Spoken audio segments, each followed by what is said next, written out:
नमस्ते, भारत एक्सप्रेस देख रहे हैं आप। आपके साथ मैं हूं रोहित पोखरियाल।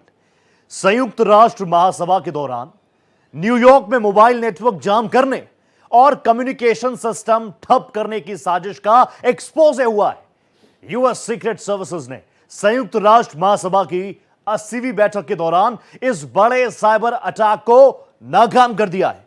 सीक्रेट सर्विस के मुताबिक इस मिशन के दौरान 300 से अधिक सर्वर और लगभग 1 लाख सिम कार्ड्स को नष्ट किया गया और इन सभी का इस्तेमाल यूएनजीए के दौरान टेलीकॉम से जुड़ी धमकियों और साइबर हमलों के लिए किया जा सकता था। अमेरिकी सुरक्षा एजेंसी की तरफ से यह सब ऐसे समय में हुआ जब संयुक्त राष्ट्र महासभा के लिए दुनिया भर के नेता यूएस पहुंच चुके थे। आशंका यह भी कि इस हमले में आतंकी या फिर किसी दूसरे देश का हाथ भी हो सकता है।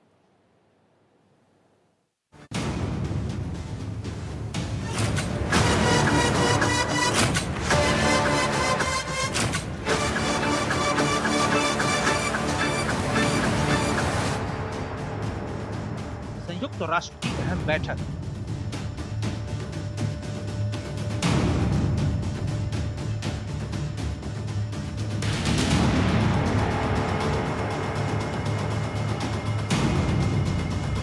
न्यूयॉर्क दहलाने की साजिश।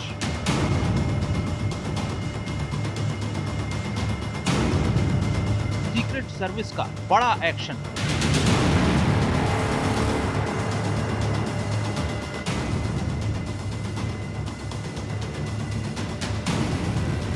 एक लाख सिम, 300 सर्वर नष्ट।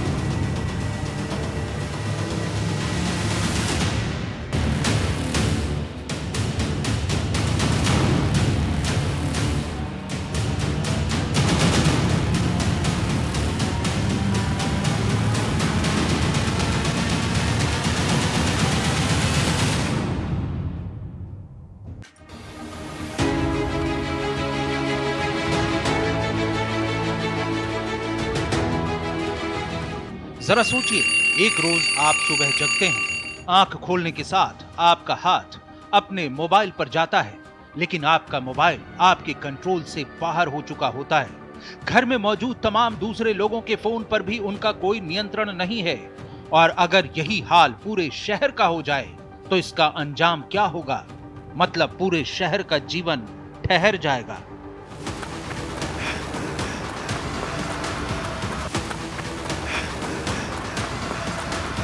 अगर आप इसे महज कल्पना समझ रहे हो तो आपकी गलतफहमी को हम दूर कर दें, क्योंकि तकनीक में अमेरिका दुनिया का सबसे दिग्गज देश है। अमेरिकी धरती पर टेक्नोलॉजी के सबसे बड़े दिग्गज मौजूद हैं।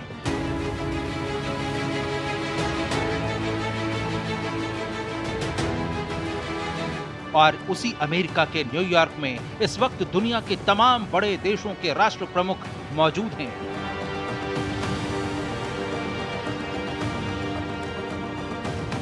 ये सभी बड़े नेता संयुक्त राष्ट्र महासभा में गाजा और फिलिस्तीन जैसे अहम मुद्दों पर समाधान निकालने के लिए एकजुट हुए हैं।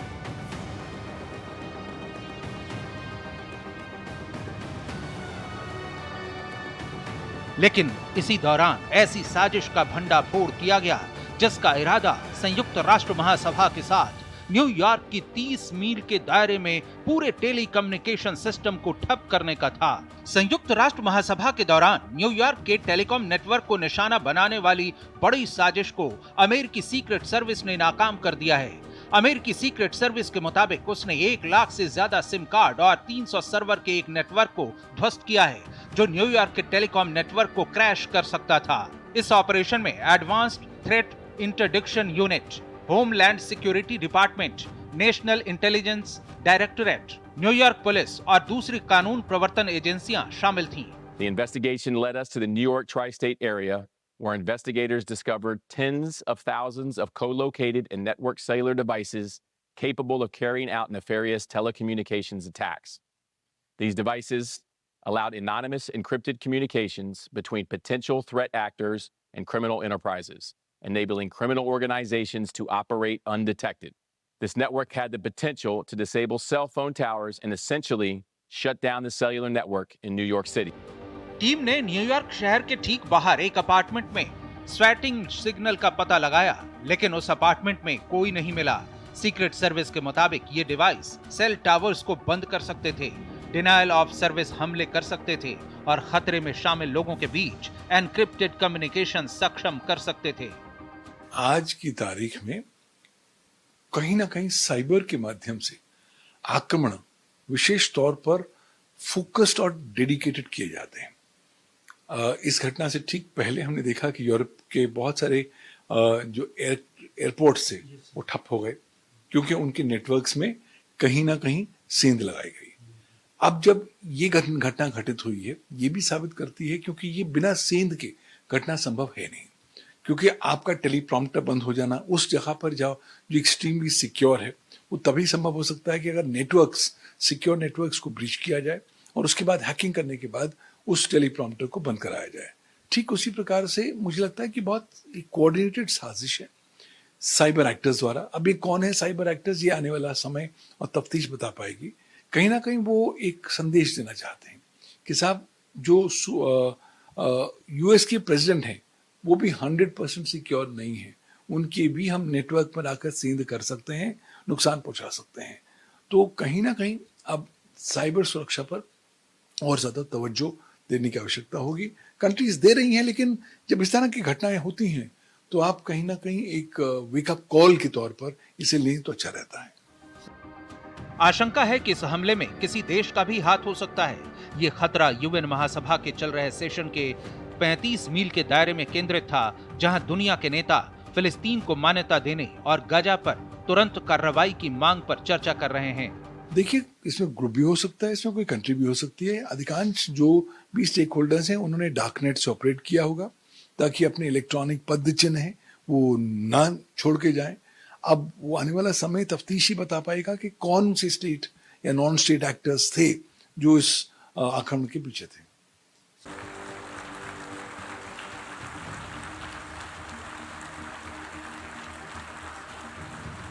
अमेरिकी राष्ट्रपति डोनाल्ड ट्रंप ने भी संयुक्त राष्ट्र जनरल असेंबली को संबोधित किया है। Thank you very much. Very much appreciated.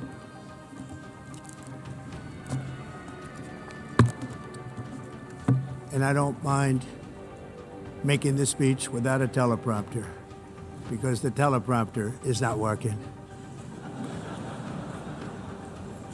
I feel very happy to be up here with you nevertheless, and that way you speak more from the heart.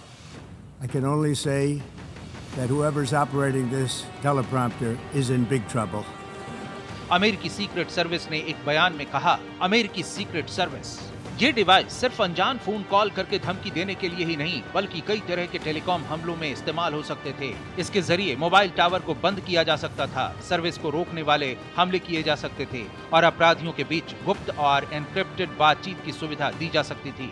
इस operation में कई फेडरल और स्थानीय एजेंसियां शामिल थीं और मामला अब भी जांच के तहत है। हालांकि अभी ये साफ नहीं है कि ये नेटवर्क उन घटनाओं से जुड़ा है या नहीं जिनमें अज्ञात लोगों ने अमेरिकी White House chief of staff Susie Wiles और विदेश मंत्री मार्को रूबियो का रूप धारण कर गुमनाम कॉल और संदेश भेजे थे।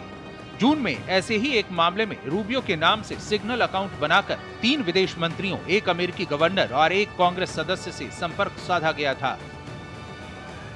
देखिए, आजकल फिशिंग का बहुत जबरदस्त प्रचलन है। तो फिशिंग करके आप नया फिशिंग अकाउंट बना लेते हैं और इस व्यक्ति विशेष का बना लिया गया और सिग्नल पे बनाया गया जो सबसे ज्यादा सशक्त और सुरक्षित माना जाता है। और उसकी सिग्नल पर जब आप इस तरह का अकाउंट बनाते हैं तो प्रिजम्पशन होती है कि आपका अकाउंट जेन्युइन होगा। तो उसको आधार बनाते हुए आपने फॉरेन मिनिस्टर से, डिप्लोमेट से बातें करी, उनके साथ गुफ्तगू करके आपने कंटेंट जो क्रिएट हो रहा था उसको एकत्रित किया, जानकारी एकत्रित की और शायद इस जानकारी का इस्तेमाल करते हुए ही इस प्रकार का आक्रमण किया। तो मुझे तो लगता है आज की तारीख में कोई भी सेफ नहीं है, चाहे आप राष्ट्रपति हो, चाहे आप प्रधानमंत्री हो किसी राष्ट्र के। इसलिए और कुछ करें या ना करें, साइबर सुरक्षा पर आपको 100% ज्यादा फोकस देना पड़ेगा।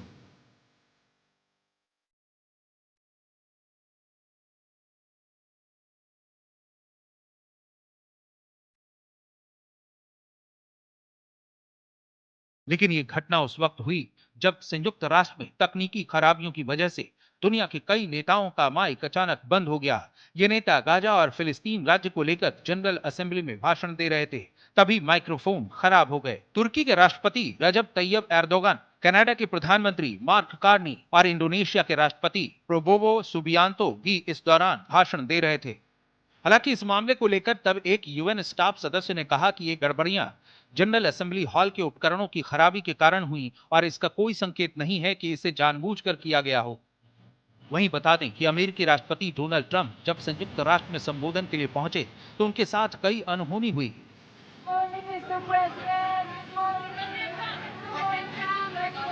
ट्रंप के स्वागत में इस्तेमाल हुआ एस्केलेटर अचानक रुक गया और उनके भाषण के दौरान टेलीप्रॉम्प्टर ने भी काम करना बंद कर दिया। ट्रंप ने इन घटनाओं को हल्के फुल्के अंदाज में लिया, लेकिन व्हाइट हाउस ने इसे गंभीरता से लेते हुए जांच की मांग की है। व्हाइट हाउस का मानना है कि एस्केलेटर को जानबूझकर रोका गया हो सकता है ताकि राष्ट्रपति की छवि को नुकसान पहुंचाया जाए।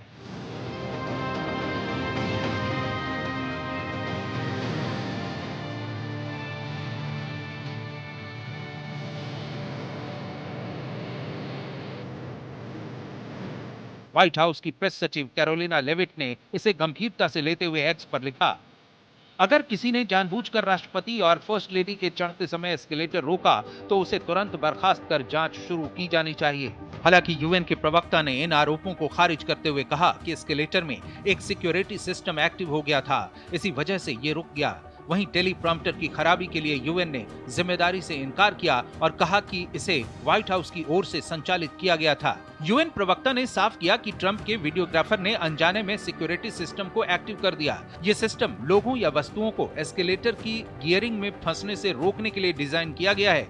इसके बाद एस्केलेटर को रीसेट कर फिर से चालू कर दिया गया। ये साइबर सुरक्षा कभी भी फुल प्रूफ हो ही नहीं सकती। 100% 100% साइबर सुरक्षा संभव ही नहीं है, क्योंकि साइबर सुरक्षा हमेशा रिलेटिव होती है। जो कल साइबर सिक्योर था वो आज साइबर सिक्योर नहीं है, और जो आज साइबर सिक्योर है वो कल बिल्कुल भी साइबर सिक्योर नहीं होने वाला।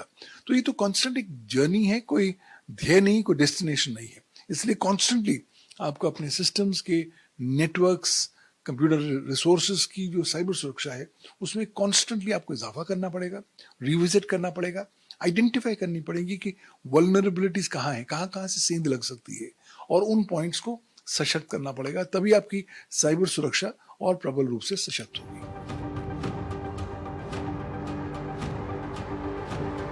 टेलीप्रॉम्प्टर के काम करना बंद करने पर अमेरिकी राष्ट्रपति डोनाल्ड ट्रंप ने हल्के फुल्के अंदाज में कहा कि जो कोई भी इस टेलीप्रॉम्प्टर को चला रहा है वो बड़ी मुसीबत में है। Very much appreciated.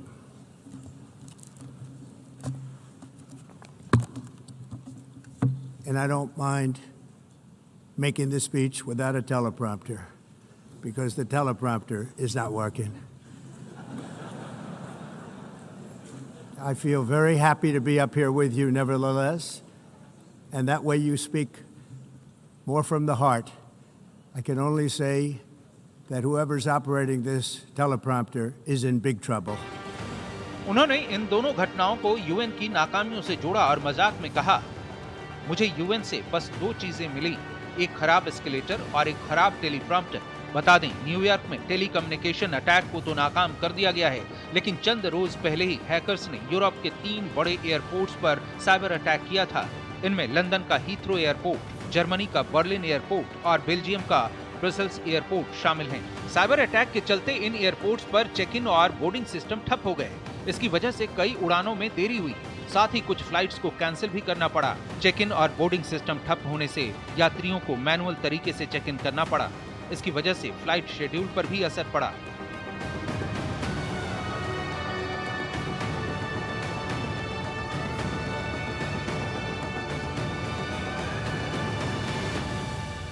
कुछ भी फुल प्रूफ नहीं है, ये तो एक चलता फिरता और चलता पुर्जा कह लीजिए एक टेक्नोलॉजिकल सिस्टम है।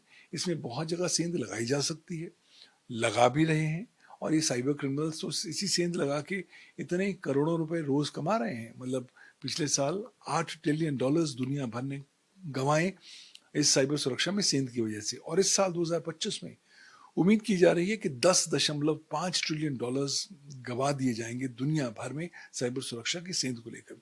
तो इसलिए मुझे लगता है कि न केवल अब राष्ट्रों को साइबर सुरक्षा को एक टॉप मोस्ट प्रायोरिटी बनानी है, डेडिकेटेड मिनिस्ट्रीज होनी चाहिए साइबर सुरक्षा, साइबर सिक्योरिटी को लेकर, और कांस्टेंट रिस्पॉन्सिबिलिटी होनी चाहिए तमाम और स्टेक होल्डर्स की कि साहब आपकी जिम्मेवारी है कि आप अपने नेटवर्क को सशक्त सुरक्षित रखेंगे, और अगर आपकी गलती या नेग्लिजेंस की वजह से कहीं सेंध होती है और किसी और को नुकसान पहुंचता है तो आपको भी जिम्मेवारी का साझा उसको करना पड़ेगा। नतीजतन हिथ्रो एयरपोर्ट से आने जाने वाली 140 से ज्यादा उड़ानें लेट हुई। ब्रसल्स में 100 से ज्यादा और बर्लिन में 60 से ज्यादा फ्लाइट्स पर इसका असर पड़ा। ब्रसल्स एयरपोर्ट के अधिकारियों के मुताबिक एयरपोर्ट के चेक इन और बोर्डिंग सिस्टम से जुड़ी सर्विस प्रोवाइडर कंपनी पर साइबर अटैक हुआ था।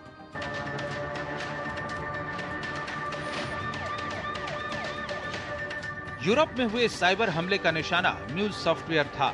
म्यूज एक multi user passenger processing system है जिसे कॉलिंस एयर स्पेस द्वारा विकसित किया गया है। यह सॉफ्टवेयर एयरलाइंस को एक ही हार्डवेयर पर चेक इन और बोर्डिंग की सुविधा देता है। इससे न केवल समय की बचत होती है बल्कि एयरलाइंस को अतिरिक्त स्टाफ की जरूरत भी नहीं पड़ती। इसलिए जब यह सिस्टम ठप हुआ तो वहां क्षमता के मुताबिक मैनुअल चेक इन का काम करने वाले कर्मचारी मौजूद नहीं थे। इसके बाद अफरा तफरी जैसा माहौल बन गया।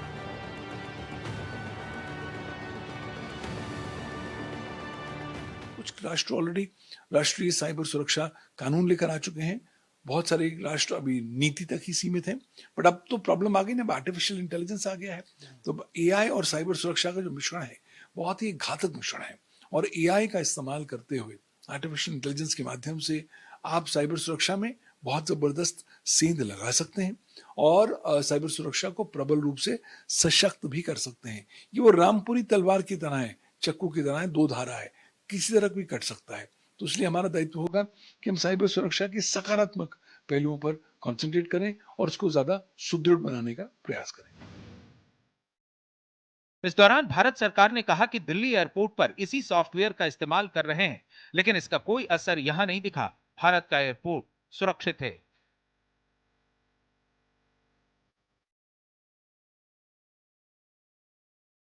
हैकर्स ने कॉलिंस एयरस्पेस कंपनी के सिस्टम को निशाना बनाया। ये कंपनी इन एयरपोर्ट पर चेक इन और बोर्डिंग सिस्टम की सुविधाएं देती है।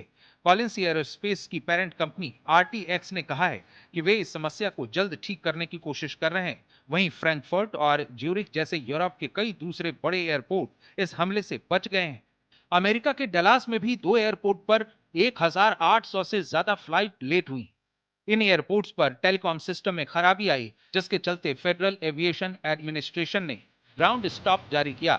FAA ने बताया कि स्थानीय टेलीकॉम कंपनी के उपकरणों में खराबी आई है। इस खराबी के चलते अमेरिकन एयरलाइंस ने 200 से ज्यादा उड़ानें रद्द की और 500 से ज्यादा उड़ानों में देरी हुई। साउथ वेस्ट एयरलाइंस की भी 1100 से ज्यादा उड़ानों में देरी हुई। ये घटना दर्शाती है कि एयर ट्रैवल इंडस्ट्री किस हद तक डिजिटल सिस्टम पर निर्भर हो चुकी है। म्यूज जैसे साझा प्लेटफॉर्म पर हमला पूरे नेटवर्क को प्रभावित कर सकता है, भले ही फ्लाइट सेफ्टी सिस्टम सुरक्षित रहे। Bureau report, Bharat express.